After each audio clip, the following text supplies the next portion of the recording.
ఢిల్లీలో BJP MP Laxman మాట్లాడుతున్నారు. ఇప్పుడు ఆ లైవ్ చూద్దాం. ఈ రకమైన వ్యాఖ్యలు చేశారు. చివరికి మన మహిళా మనులు మాతృమూర్తులు సోఫియా ఖురేషి, వ్యామికా సింగ్ వారు పైలట్గా ఆ ఆపరేషన్ సింధూర్ యొక్క ఆ ఘట్టాలను వివరిస్తే దానిని కూడా మరి కించపరిచే విధంగా సైనికులను, రక్షణ దళాలను కూడా మనసులు గాయాలపరిచే విధంగా మాట్లాడిన ఉదంతాలు. కాంగ్రెస్ పార్టీ అధ్యక్షుడు ఖర్గే గారు ఎంతవరకు వారు ఏ స్థాయికి వెళ్ళి మాట్లాడుతున్నట్టే ఒక బాధ్యత గల వ్యక్తిగా, ఒక సీనియర్ నాయకుడు, వారు గంగలో స్నానం చేస్తే పేదరికం పోతుందని చెప్పి అవేళలు చేస్తూ ఉంటాడు.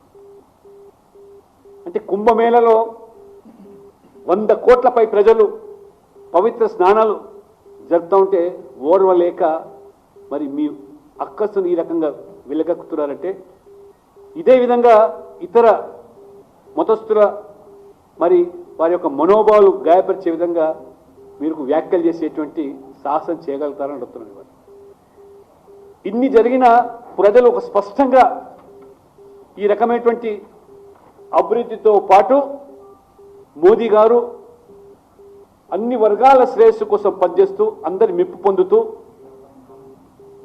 ఈ మోదీ ప్రభుత్వంతో సహా బీజేపీ పాలిత రాష్ట్రాల్లో వారు ప్రవేశపెట్టేటువంటి పథకాల్లో కానీ అభివృద్ధిలో కానీ ఎటువంటి భేదాలు లేకుండా, కులము మతము అనేటువంటి భేదం లేకుండా వారు చేస్తూ ఉంటే మీరు మాత్రం కేవలం ఒక వర్గం వారి కోసమే పార్టీ పనిచేస్తున్నట్టుగా కాంగ్రెస్ పార్టీ.